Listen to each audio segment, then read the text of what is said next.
इल्म और हिकमत से भरी दिलचस्प इस्लामी कहानियों के लिए हमारे चैनल को सब्सक्राइब करें। बहुत पुराने वक्तों की बात है। एक गांव में एक बहुत ही अक्लमंद और रहमदिल बूढ़ा आदमी रहता था। लोग उसकी दानाई और इंसाफ की वजह से उसकी बहुत इज्जत करते थे। उसके 3 बेटे थे। जब उसका आखिरी वक्त करीब आया तो उसने अपनी सारी जायदाद अपने बेटों में बांट दी। उसने अपने सबसे बड़े बेटे को एक बहुत बड़ा और खूबसूरत महल दे दिया।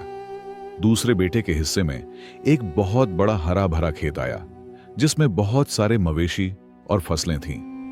लेकिन सबसे छोटे बेटे, जिसका नाम रामी था, उसके हिस्से में सिर्फ चांदी की एक मामूली सी अंगूठी आई। बड़े भाई अपने छोटे भाई का मजाक उड़ाते थे कि उसे कुछ खास नहीं मिला। रामी ने खामोशी से वो अंगूठी पहन ली और अल्लाह का शुक्र अदा किया। कुछ अरसा बाद बूढ़ा आदमी इंतकाल कर गया और रामी अपनी नेक बीवी लैला के साथ जंगल के किनारे एक छोटी सी झोपड़ी में रहने लगा। वो रोजाना सुबह सवेरे जंगल जाता, लकड़ियां काटता और उन्हें बाजार में बेचकर खाना लाता। उसकी बीवी बहुत साबिर थी और जो कुछ रामी लाता उसी में खुश रहती थी और कभी कोई शिकायत नहीं करती थी। रामी अक्सर सोचता था कि उसके वालिद ने उसे सिर्फ अंगूठी ही क्यों दी, जबकि उसके भाई ऐशो आराम में रह रहे हैं। एक रात रामी की बीवी लैला की तबीयत बहुत खराब हो गई। उसे डॉक्टर की सख्त जरूरत थी। रामी परेशान हो गया क्योंकि गांव बहुत दूर था और रात का अंधेरा छाया हुआ था। उसे समझ नहीं आ रहा था कि इतनी रात को मदद कहां से लाए। रामी मदद मांगने के लिए घर से बाहर निकला और अल्लाह से दुआ करने लगा कि कोई रास्ता निकल आए। अंधेरे में भागते हुए वो पानी के एक गड्ढे में गिर गया और उसका चरागा भी बुझ गया। उसने आसमान की तरफ देखकर पुकारा, ऐ मालिक मेरी मदद फरमा, मेरी बीवी तकलीफ में है। अचानक एक तेज रोशनी नमूदार हुई और एक घोड़ा गाड़ी उसके सामने आकर रुक गई। उस गाड़ी से एक बूढ़ी दाई उतरी जो रामी के वालिद को जानती थी। उसने पूछा, बेटे तुम इस वक्त यहां अकेले और इतने परेशान क्यों खड़े हो? रामी ने हांफते हुए बताया कि उसकी बीवी की तबीयत खराब है और बच्चा पैदा होने वाला है। दाई ने उसे फौरन घोड़ा गाड़ी में बिठाया। रामी ने हैरत से पूछा कि आप इस वक्त यहां कैसे आ गईं? दाई ने मुस्कुराकर कहा, आज मैंने मल्लिका के यहां बच्चे की पैदाइश में मदद की है। मैं घर जल्दी पहुंचने के लिए जंगल वाला रास्ता ले रही थी, इसीलिए यहां पहुंच गई। रामी ने अल्लाह का शुक्र अदा किया। घर पहुंचकर लैला ने एक बहुत प्यारे बेटे को जन्म दिया। लेकिन दाई को मल्लिका की बात याद आई। मल्लिका ने कहा था कि अगर उसके यहां बेटी हो तो वह किसी का बेटा ले आए। दाई ने चुपके से रामी के बेटे को एक सफेद कपड़े में लपेट लिया और झूठ बोला कि तुम्हारे यहां बेटी पैदा हुई है और वह बीमार है। दाई ने रामी से कहा कि वह बच्ची को इलाज के लिए अपने साथ ले जा रही है। दाई ने चुपके से रामी के बेटे को महल पहुंचा दिया और मल्लिका की बेटी को रामी के घर छोड़ आई। रामी ने बच्ची का नाम सलमा रखा। दूसरी तरफ महल में मल्लिका सबको यह दिखा रही थी कि उसके यहां बेटा पैदा हुआ है। रामी अब पहले से ज्यादा मेहनत करता था ताकि अपनी छोटी बेटी और बीवी का पेट पाल सके। वह रोज दूर से पानी लाता और सख्त काम करता था। एक दिन रामी बहुत थका हुआ एक पुराने दरख्त के नीचे बैठा था। उसने ठंडी आह भरी और सोचा, काश मेरे पास भी अपनी बकरियां, घोड़े और पानी का कुआं होता ताकि मुझे इतनी दूर न जाना पड़ता। जब वह शाम को घर पहुंचा तो यह देखकर दंग रह गया कि उसकी झोंपड़ी के बाहर 3 खूबसूरत घोड़े और बकरियां खड़ी थीं और करीब ही मीठे पानी का चश्मा बह रहा था। रामी ने खुशी से अपनी बीवी लैला को पुकारा और कहा, देखो क्या मैं कोई ख्वाब देख रहा हूं? रामी और उसकी बीवी ये देखकर बहुत हैरान और खुश हुए। रामी ने जानवरों के लिए जगह बनाई और पानी के लिए लकड़ी के पाइप बनाए। दिन गुजरते गए और सर्दियों का मौसम करीब आने लगा। रामी की छोटी सी झोंपड़ी पुरानी हो चुकी थी और उसमें से ठंडी हवाएं गुजरती थीं। रामी ने परेशानी में अपनी बीवी से कहा कि लैला, सर्दियां आ रही हैं और मुझे डर है कि यह टूटा हुआ घर हमें ठंड से नहीं बचा सकेगा। काश मुझे घर बनाना आता तो मैं इसे ठीक कर देता। अभी रामी ये बात कर ही रहा था कि अचानक किसी ने दरवाजे पर दस्तक दी। रामी ने दरवाजा खोला तो सामने एक मुसाफिर खड़ा था जो बहुत थका हुआ और भूखा लग रहा था। रामी ने उसे इज्जत से अंदर बुलाया, उसे खाना खिलाया और आराम की जगह दी। वो मुसाफिर रामी की इस मेहमान नवाजी और गरीब खाने में इतनी बड़ी हमदर्दी देखकर बहुत मुतासिर हुआ। खाना खाने के बाद उस मुसाफिर ने कहा कि ए भाई, तुमने मुझ पर बड़ा एहसान किया है। मैं एक माहिर बीमार हूं और मैं तुम्हारा ये एहसान उतारना चाहता हूं। मैं तुम्हारे लिए एक ऐसा मजबूत घर बनाऊंगा जो सर्दी गर्मी और हर किस्म के खतरे से महफूज रहेगा।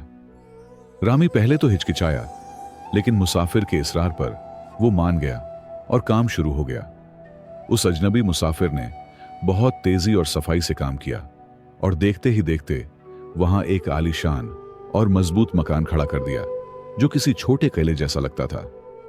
जब घर मुकम्मल हो गया और रामी उसे शुक्रिया अदा करने बाहर निकला तो वो मुसाफिर गायब हो चुका था। इसी दौरान सल्तनत में एक खतरनाक बीमारी फैल गई जिसने सबको परेशान कर दिया। शहर का पानी खराब हो गया था और लोग बीमार होने लगे। बादशाह के सिपाही साफ पानी की तलाश में जंगल की तरफ निकले। घूमते फिरते वो रामी के घर के पास पहुंचे जहां मीठे पानी का चश्मा बह रहा था। सिपाहियों ने जैसे ही उस चश्मे से पानी पीने की कोशिश की, पानी अचानक पत्थर की तरह जमकर बर्फ बन गया। वो जितनी बार कोशिश करते पानी जम जाता। सिपाही हैरान रह गए। थोड़ी देर बाद रामी अपनी बाल्टी लेकर आया। जैसे ही रामी ने पानी को हाथ लगाया, वो दोबारा माया बन गया और रामी ने सुकून से बाल्टी भर ली। सिपाही ये मंजर देखकर दंग रह गए और फौरन बादशाह के पास पहुंचकर सारा माजरा सुना दिया। बादशाह ने हुक्म दिया कि उस आदमी को फौरन मेरे दरबार में पेश किया जाए। जब रामी को दरबार में लाया गया तो बादशाह ने गुस्से से पूछा कि तुम्हारे पास ऐसा कौन सा जादू है कि पानी तुम्हारे लिए बहता है और मेरे सिपाहियों के लिए जम जाता है। रामी ने निहायत अदब से जवाब दिया कि आली जाह, मैं कोई जादूगर नहीं, सिर्फ एक गरीब लकड़हारा हूं। मुझे नहीं मालूम कि ऐसा क्यों होता है। बादशाह ने उसे धमकी दी कि अगर तुमने इस बीमारी का इलाज और पानी का मसला हल न किया तो तुम्हें सजा दी जाएगी। मैं तुम्हें 3 दिन की मोहलत देता हूं कि तुम कोई हल निकालो। रामी परेशान हाल घर लौटा और अपने वालिद की छोड़ी हुई पुरानी किताबें देखने लगा। अचानक अलमारी से एक बहुत पुरानी किताब गिरी जिस पर जड़ी बूटियों से इलाज लिखा था। रामी ने उस किताब को पढ़ा तो उसे समझ आया कि पानी में किसी ने जहर मिलाया है और उसका इलाज एक खास किस्म की बूटी से मुमकिन है जो सिर्फ पहाड़ों पर मिलती है। रामी ने उस किताब की मदद से एक दवा तैयार की और उसे शहर की नदी में डाल दिया। देखते ही देखते पानी साफ हो गया और लोग तंदुरुस्त होने लगे। बादशाह ये देखकर बहुत खुश हुआ और उसने रामी को अपना खास मुशीर और हकीम मुकर्रर कर लिया। जब बादशाह ने रामी को अपना खास हकीम बना लिया तो पूरे महल में उसकी धूम मच गई। लेकिन बूढ़ी दाई बहुत खौफजदा थी। वो जानती थी कि रामी वही गरीब लकड़हारा है जिसका बेटा उसने मल्लिका के हुक्म पर बदला था। वो भागती हुई मल्लिका सफिया के पास गई और उसे बताया कि मल्लिका साहिबा, वो आदमी जिसके बच्चे को हमने महल के बच्चे से बदला था अब दरबार में है। मल्लिका सफिया ये सुनकर सकते में आ गई। उसके पैरों तले से जमीन निकल गई। उसे डर था कि अगर बादशाह को मालूम हो गया कि शहजादा हिसाम असल में एक गरीब लकड़हारे का बेटा है तो बादशाह उसे कभी माफ नहीं करेगा। मल्लिका ने सोचा कि इस राज को छुपाने का सिर्फ एक ही तरीका है कि उस बूढ़ी दाई को हमेशा के लिए खामोश कर दिया जाए ताकि कोई गवाह न रहे। मल्लिका ने अपने एक खास और वफादार खादिम को बुलाया और उसे हुक्म दिया कि दाई को रात के अंधेरे में ले जाकर पहाड़ के पीछे खत्म कर दे। जालिम खादिम ने ऐसा ही किया और वापस आकर मल्लिका को खुशखबरी सुना दी कि अब वो राज हमेशा के लिए दफन हो चुका है। मल्लिका ने सुकून की सांस ली, मगर उसे नहीं मालूम था कि कुदरत का इंसाफ कुछ और ही होता है। दूसरी तरफ रामी ने बादशाह से दरख्वास्त की कि आली जाह, मेरी बीवी जंगल में तन्हा है। मुझे डर है कि उसे कुछ हो ना जाए। क्या मैं उसे यहां ला सकता हूं?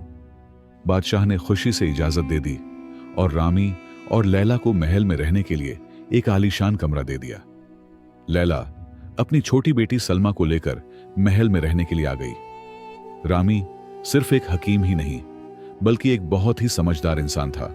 उसने बादशाह को बताया कि जनाब, ये जो बीमारी फैली थी ये कुदरती नहीं थी। मुझे लगता है कि किसी दुश्मन ने जानबूझकर पानी में जहर मिलाया था ताकि हमारी सल्तनत कमजोर हो जाए। बादशाह ये सुनकर फिक्रमंद हो गया और रामी को इस साजिश का पता लगाने का काम सौंप दिया। रामी दिन रात इस बात की तहकीक में लग गया कि आखिर ये दुश्मन कौन हो सकता है। उसने पुरानी किताबें पढ़ी और नक्शों का मुताला किया। इसी दौरान उसकी बीवी लैला एक दिन महल के बाग में टहल रही थी कि उसे किसी बच्चे के रोने की आवाज आई। वो आवाज मलिका के कमरे से आ रही थी, जहां शहजादा हिसाम बहुत जोर जोर से रो रहा था। मलिका के खादिम शहजादे को चुप कराने में नाकाम रहे थे। लैला से रहा न गया और वो खामोशी से कमरे के अंदर चली गई। जैसे ही उसने शहजादा हिसाम को अपनी गोद में लिया, उसे एक अजीब सा सुकून महसूस हुआ। उसे ऐसा लगा जैसे ये बच्चा उसका अपना हो। शहजादा भी लैला की गोद में आते ही खामोश हो गया और सुकून से सो गया। थोड़ी देर बाद मलिका सफिया कमरे में आई और लैला को शहजादे के साथ देखकर आग बगुला हो गई। उसने चीख कर कहा, तुम्हारी हिम्मत कैसे हुई मेरे बेटे को हाथ लगाने की? लैला ने नरमी से जवाब दिया, मल्लिका साहिबा, मां का दिल बच्चे का रोना बर्दाश्त नहीं कर सकता, इसीलिए मैं अंदर आ गई। मल्लिका को लैला की बातों से खतरा महसूस होने लगा क्योंकि वो बहुत अक्लमंद थी। उसने लैला को वहां से जाने का हुक्म दिया और खुद सोचने लगी। रामी को दरबार के एक मुलाजिम ने मजाक में कहा कि हकीम साहिब, अगर आप इतने ही बड़े हकीम हैं तो जहरीले सांपों का इलाज ढूंढ कर दिखाइए। रामी ने इसे संजीदगी से लिया और पहाड़ों की तरफ निकल गया ताकि मुख्तलिफ जहरों का तोड़ निकाल सके। वहां उसने एक जख्मी आदमी को देखा जो जमीन पर तड़प रहा था और उसके मुंह से झाग निकल रहा था। रामी ने देखा कि उस आदमी को सांप ने डसा है। रामी ने हिम्मत दिखाई, जहर निकाल लिया और उसे मरने से बचा लिया। रामी ने जब उस जख्मी आदमी को बचाया तो उसे मालूम हुआ कि वो कोई मामूली मुसाफिर नहीं बल्कि दुश्मन सल्तनत का एक सिपाही है।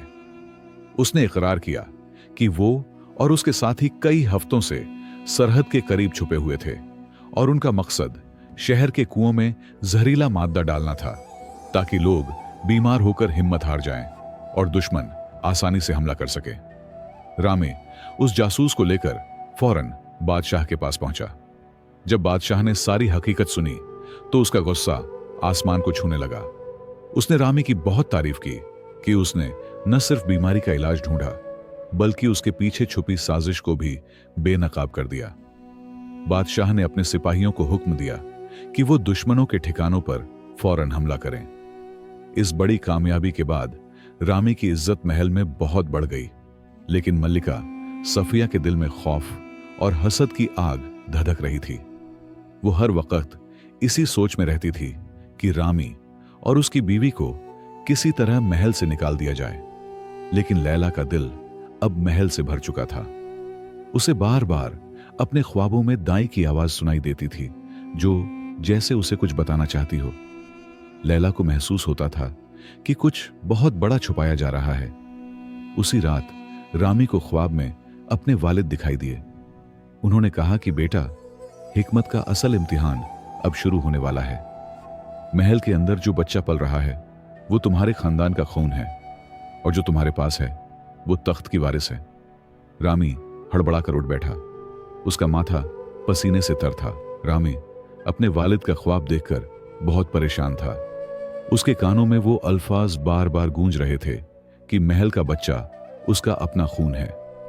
उसने ये बात अभी अपनी बीवी लैला को नहीं बताई थी क्योंकि वो उसे और ज्यादा फिक्रमंद नहीं करना चाहता था।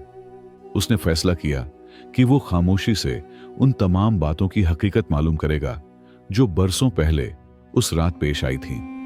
रामी ने महल के पुराने रिकॉर्ड और खादिमों से उस रात के बारे में पूछगछ शुरू की जिस रात मल्लिका के यहां बच्चे की पैदाइश हुई थी।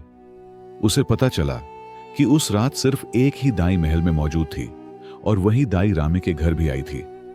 लेकिन जब रामी ने उस दाई के बारे में पूछा तो उसे मालूम हुआ कि वो कई दिनों से गायब है। रामी को शक हुआ कि दाई का गायब होना कोई मामूली बात नहीं है। उसने बादशाह से इजाजत ली कि वो जंगल के उस इलाके की तलाशी लेना चाहता है जहां दाई रहती थी। वहां पहुंचकर रामी को दाई की कुटिया से एक पुराना खत मिला जो उसने मरने से पहले अपने जमीर का बोझ हल्का करने के लिए लिखा था, मगर वो उसे भेज नहीं सकी थी। उस खत में साफ लिखा था कि मल्लिका सफिया के खौफ से उसने रामी के बेटे को मल्लिका की बेटी से बदल दिया था। रामी के हाथ कांपने लगे और उसकी आंखों में आंसू आ गए। उसे यकीन हो गया कि शहजादा हिसाम असल में उसका बेटा है और उसकी बेटी सलमा असल में बादशाह की शहजादी है। यह एक बहुत बड़ा और खतरनाक सच था। जब रामी महल वापस पहुंचा तो उसने देखा कि मल्लिका सफिया पहले से ज्यादा होशियार हो गई है। उसे डर था कि रामी को कुछ न कुछ पता चल गया है। उसने रामी को रास्ते से हटाने के लिए एक नया मंसूबा बनाया। उसने बादशाह को मशवरा दिया कि रामी को दूर दराज के एक सरहदी इलाके में भेजा जाए ताकि वो वहां की बीमारियों का इलाज कर सके। बादशाह रामी की हिकमत पर इतना भरोसा करता था कि उसने मल्लिका की बात मान ली और रामी को हुक्म दिया कि वो फौरन सरहद पर रवाना हो जाए। रामी समझ गया कि ये उसे महल से दूर करने की साजिश है।